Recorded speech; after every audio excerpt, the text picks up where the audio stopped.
Welcome to the program. I'm Jeff Schechtman. It seems that every day as Trump makes another seemingly horrible comment, we ask ourselves, how did this happen? Millions of words have been spilled trying to answer that question. Fascism, bigotry, populism, social and cultural issues have all been trotted out, and so too has the jingoistic nationalism that seems to be rampant in Trump's base. All as dislocation, change, and creative destruction cause people to seek solace in their most fundamental national tribe. But is the left making a mistake by rejecting nationalism out of hand? Or is there a place for nationalism and national identity, even as one believes in immigration, open borders, trade, and globalization? We're going to talk about that today with my guest, John Judis. John Judis is editor-at-large at Talking Points Memo. He's the author of 8 previous books, including The Populist Explosion. He's written for numerous publications, and his most recent work is The Nationalist Revival, Trade, Immigration, and the Revolt Against Globalization.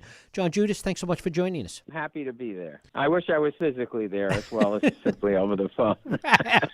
One of the things that you talk about is that nationalism, we shouldn't be too quick to dismiss it, that it really is a kind of essential ingredient for political democracy. Talk about that first. Yeah, well, let's talk about national identity, about the idea that we are all part of a we as opposed to a they. That kind of feeling, that sentiment, is essential to democracy. It's essential in this way that you have to assume as a citizen, you have to grant another person whom you don't know, you never set eyes upon, an equal role in determining the fate of your country through elections. So it's absolutely essential that you have that sense of we, that we're all one, that we're all part of the same country. If you think about the modern welfare state, you pay taxes. When you pay those taxes, you know that some of them are going to go for let's say some guy in Orlando, Florida, who's disabled, or some woman in Reno, Nevada, who's lost her job and needs unemployment compensation.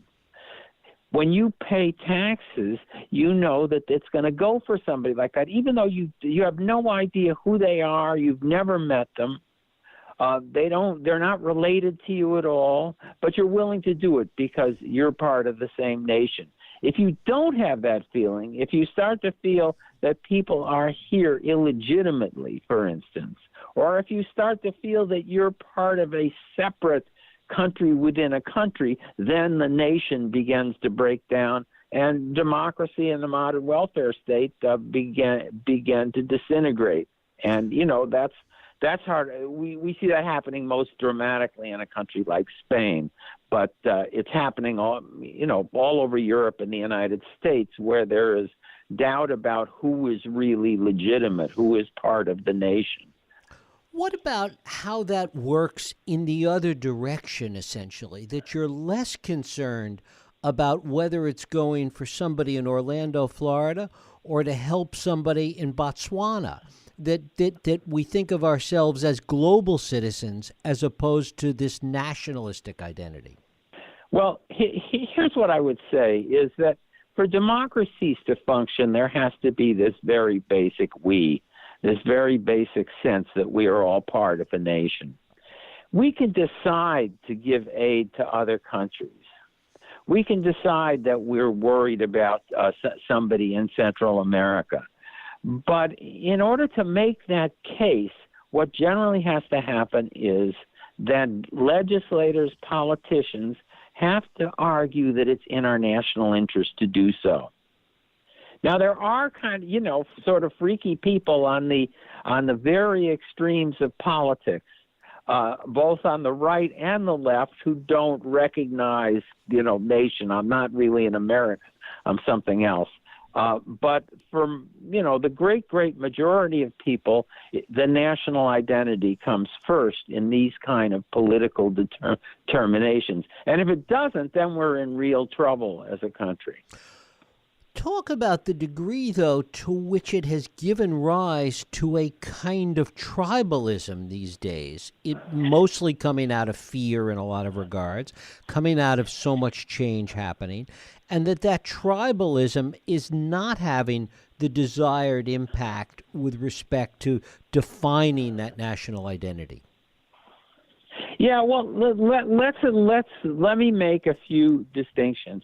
The first thing to say is that nationalism by itself, and what I'm talking about, can appear on the left, center, and the right. It doesn't have to be Donald Trump. Abraham Lincoln was a nationalist. Theodore Roosevelt was a nationalist. Charles de Gaulle, Winston Churchill. But so was Hitler, and so was Mussolini, and so was George Wallace. Again, it depends how the idea of the nation is framed. So we don't start with the idea that nationalism is something bad. What we start with is the idea that it can take different kinds of forms on the left, center, and the right. What we've seen in the last, 20, 30 years is the rise and really predominance of a certain kind of explicit nationalism, us versus them politics, that is primarily on the right, that primarily differentiates between a us and a them, which consists of whatever, illegal immigrants, Mexican rapists, Muslims, all kinds of underdog groups, you would say, rather than, say, a group banding together as a nation, as we did in World War II to fight the Germans. That's a different kind of nationalism, and that's a nationalism that really isn't on the right wing, and it's commendable and necessary. So I think that's the distinction that I'm trying to make. To what extent does nationalism work better when there's a common enemy? And you think back, you use the example of World War II, but there's also an example of the sort of positive nationalistic feeling that came after 9/11. Yeah, exactly. The thing is that how we operate ordinarily, we don't have this kind of explicit nationalist politics where a party or a candidate says, I'm going to put America first. It really only happens at very specific times, at times of crisis. And so, again, like you say, at sometimes when the country is seen as being under attack, it plays an extremely positive role. I'd say in the last 20 or 30 years, more of a negative role.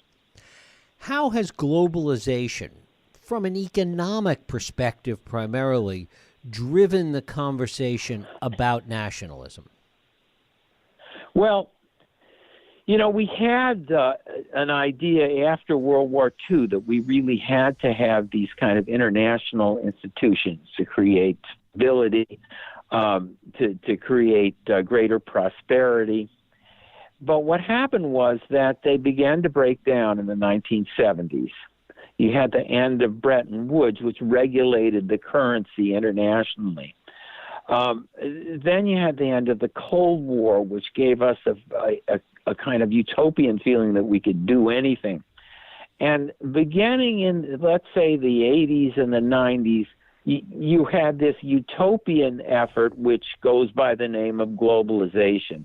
And the idea basically was that if you create a free market internationally, just as you might have one nationally, if you eliminate trade barriers, if you let corporations move wherever they want, if you let the values of currency float, and that means allowing speculators to do their thing internationally, then you would have a kind of greater convergence among countries. There would be stability and prosperity. And the result of that has been that we have had an increase on an average, in the standard of living internationally. But we've had greater inequality within nations. And what we've also had is these recurrent financial crises. beginning in the early 80s in Latin America, continuing through the Great Recession, and going on today in Turkey and Argentina, that have destabilized societies and destroyed a lot of the gains that had previously existed. So in that sense, this globalization experiment has been a failure. And in the United States and Europe, what it's done, and we have to think here particularly of the post-Cold War utopianism, the idea that if you let China into the WTO and Russia, what would happen would be they would eventually become liberal capitalist countries just like us. And you can go back in the 1990s and see these incredible quotes from people thinking that exactly that was going to happen. Well, it didn't happen. What you got was a more unstable situation internationally, and enormous losses in the United States and Europe in terms of manufacturing, the hollowing out of the middle class, and the creation of large groups of people, particularly in small towns and mid-sized towns, in the United States, mainly in the Midwest and the South, that the British called the left behinds. And the left behinds become the principal base for this new right-wing nationalism. In many ways, though, there's no putting that genie back in the bottle at this point. That globalism and the free flow of money around the world, essentially, and the free flow of products around the world is here to stay. We have to define, it seems to me, how we deal with these problems that you've delineated within the context of a global marketplace. Well, I disagree with that. And funny enough, too, both the right-wingers and the left-wingers who have, again, I think, understand part of this nationalism, the Bernie Sanders, would disagree, too. For instance, the globalization has unleashed this race to the bottom in terms of taxes. Can we have the lowest corporate taxes so we can beat out the other country? It's created this race to the bottom in terms of wages. Let's pay lower wages so our labor costs down, so our products are cheaper. I think national governments can assert themselves and prevent that from happening. And oddly enough, that's what the Asian countries are doing. China, South Korea, Japan. It's just that, in a way, we're being played for suckers. I won't deny that we really have to do something about China and the currency and all this kind of thing. But in certain respects, we have to learn from them and learn again how it's possible through a national government, through a fair tax structure, to reconstruct the country and to look after these people who have been left behind over the last 10, 20 years by the kind of forces that globalization has unleashed. One of the things that's happened from all this, though, is this extreme polarization. And you talk about this, that it's not just a question of nationalists and liberals, but that it's more extreme than that between what you talk about as nationalists and kind of cosmopolitans. Explain that and the way in which all of this is feeding into an extremism that makes the problem so much harder to solve. Yeah. I got a lot of that idea from a fellow named David Goodhart in Britain, who wrote a book, The Road to Somewhere, explaining Brexit. And I think that a lot of what he writes there about Britain also applies to the United States, which is that there is a kind of division, and again, I'm going to use the words loosely, between nationalists and cosmopolitans, that has grown up in our society and more or less corresponds to the kind of economy that has arisen in the last 20, 30 years. Again, small mid-towns, manufacturing, mining, suffering. Big metro centers, finance, electronics, high-tech, doing quite well. And the division goes something like this. I mean, we're all nationalists. I'm people in Washington, D.C., and San Francisco, and Manhattan, where I am now, when 9/11 struck, were ready to go to Afghanistan. I was sad that I was too old not to volunteer. In other words, we still have the same heartstrings. But for us, we have many identities. College professor. We work for a company that we take pride in. We can live in numerous different places. We can live in Paris, London, New York, Washington. We can be comfortable in all those places. So we have these kind of multiple identities. What's happened in the last 20, 30, 40 years is that, again, in parts of middle America, South, small towns, mid-sized towns, there has been a loss of all these older sources of identity. The company that somebody used to work for, the union that somebody used to belong to, the neighborhood, the pubs, it used to be cities. It wasn't cities plus suburbs. So that whole all those kind of identities have been stripped away. And what that leaves in its stead is much more emphasis on the nation as a source of pride. So again, it's not that, people who live in, wherever, San Francisco now, but don't care about the United States. They do, but it's different in degree and it's different in importance. And my town and my country and my flag and my home and my family and my way of life mean a lot more in the smaller towns and the towns that went for Trump than they do in, let's say, where I live or where you live. One of the dangers of, it seems to me, of talking about it this way is that we conflate the psychological and social issues with the economic issues. And certainly they do come together, but it seems like the driving force of both are somewhat different. Well, I use the notion of way of life to try to combine the two. I mean, you could think of it this way. Use the Marxist distinction between base and superstructure, if you like.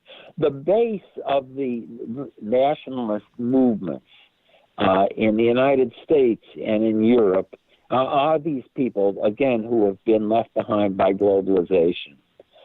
The issues around which they are mobilized are not necessarily economic. They are trade. Trade is very important. But immigration, refugees, the culture shock to, again, an existing way of life plays an enormous role. So really you have to put the two together. You can't say, well, is it all economics or is it all culture? It's both.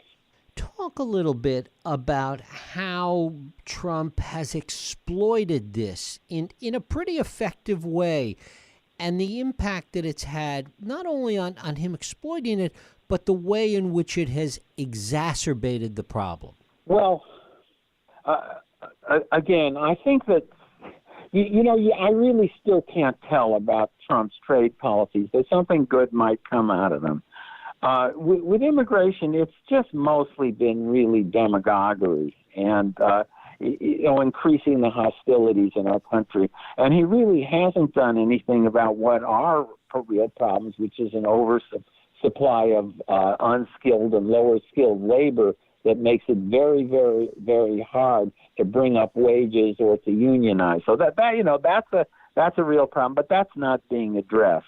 That has to be addressed through some change in the priorities about immigration, through bringing the 12 million into the 12 million undocumented back into the society so they're not so easily exploitable by a whole range of men. Not doing that. Mostly it's still the Mexican rapists. Mostly it's still politics. I was struck by my old state of Illinois that Bruce Rauner is the Republican governor, and he's losing in the polls. And so his latest appeal is that the main source of crime in Chicago is illegal immigrants.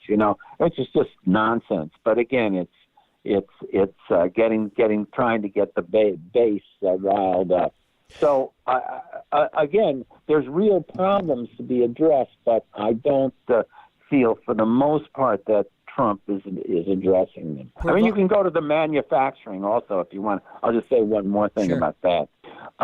We're not going to bring back coal mines or T-shirts and things like that. But there is a problem with advanced manufacturing, computers, 3D printing, all this kind of things that the United States does have to keep up with in the world.